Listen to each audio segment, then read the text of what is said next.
Recovery, Part 2, now with 50% better production values. Now, I'm not alone in my addiction. I'm not the standard trope of the alcoholic or the drug abuser, but it's the same mechanism, to be sure.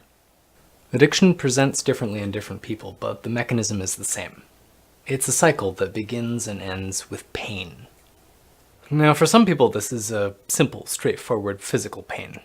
This might even just be where the problem starts. Some injury, a surgery, some unfortunate medical condition. And for that, there's all manners of anesthesia, alcohol, opiates, whatnot. But then it collides with a more insidious, all-encompassing kind of pain. Emotional pain, spiritual pain, relational pain, anxiety, depression, sadness, disappointment, frustration, fatigue. It could be some lingering mess from childhood, or a newly formed catastrophe of our own design. It might not even be in your immediate sphere.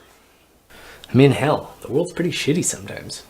Yes, we're living longer and more materially satisfied lives than ever in human history. But at the same time, there's a profound isolation and a vague, indistinct sense of impending doom. The postmodern world is lonely, scary, and frankly a little bit absurd. For me, it's a complex mix. I grew up in relative privilege. Straight, white, middle class, relative stability, blah, blah, blah. There's a bunch of messy details that the internet doesn't need to hear about, but my life's been relatively free of trauma and abuse.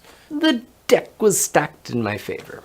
And so I became an overachiever. Top of my class, excelled at most things without all that much effort. And as a result, expectations were pretty lofty. High hopes for this one. They couldn't hack it, so I started to self-sabotage. Now, it's not that I was the target of overt pressure. Everyone around me was pretty supportive. But in my need to be perfect, I rendered myself never good enough. An imposter. The easiest way to avoid judgment for your accomplishments is to accomplish nothing at all. Well, there's lots of other sources of pain back there. Isolation, regret, existential dread. But this is the one I've been bumping into the most recently. The other component is sensory overload. It's both the source of pain and the object of my addiction. I've always been pretty sensitive. I notice things that most people miss, and I tend to experience things pretty powerfully. You ever notice just how intense the modern world is? Buses, billboards, leaf blowers, store displays, construction noises, social media feeds, motorcycles, screens fucking everywhere, music so loud at the bar that you can't hear people talk, so you have to text each other from right next to them. It's overwhelming. And this is where the anesthesia comes in. When I'm overwhelmed by a stimulus, I can't feel other pains. And so I end up scrolling through Facebook while watching a movie, while listening to music, while eating a snack, while playing a video game, and still feeling bored.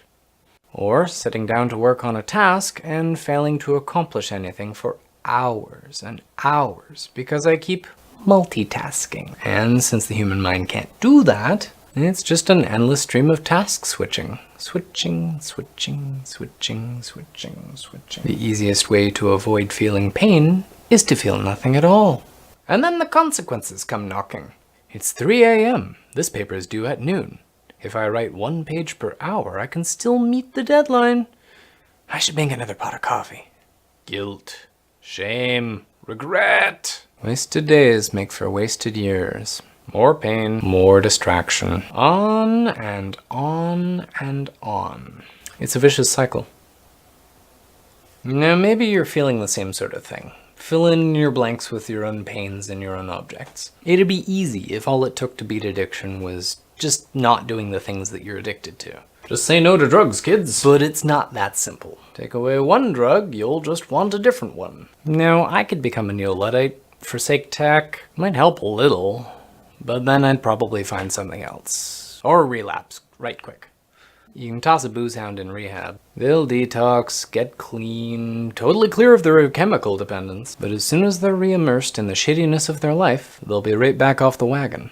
The cut point of the cycle isn't the behavior, it's the pain. Find it, fix it, or figure out a way to handle it. So I know it's possible for me to live a better life, free of pain. Every now and again I get little snippets of it. A vision of the way I'd want to feel, to live, to be. I know this because I've seen it.